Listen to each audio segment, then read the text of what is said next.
У Иеремии 22:6 сказано: «Ибо так говорит Господь дому царя Иудейского: Галаад, ты у меня, вершина Ливана, но я сделаю тебя пустынею и города необитаемыми». Почему он сказал это? Потому что царь грешил и не хотел исправиться.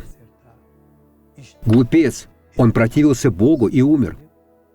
Отправился в рабство, затем попал в озеро из огня и серы. Вернитесь к Иисусу, Он хочет забрать вас на небо, хочет, чтобы вы были рядом с Ним целую вечность, и Он сделает это для вас.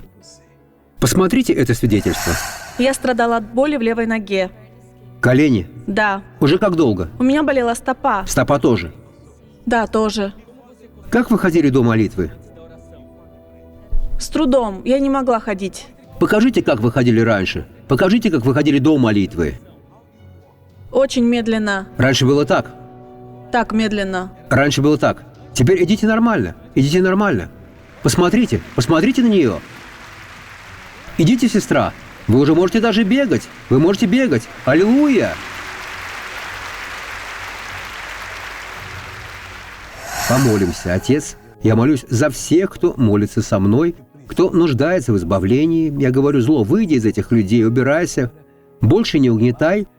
Во имя Иисуса, а вы скажите: я верю. Благослови вас Бог.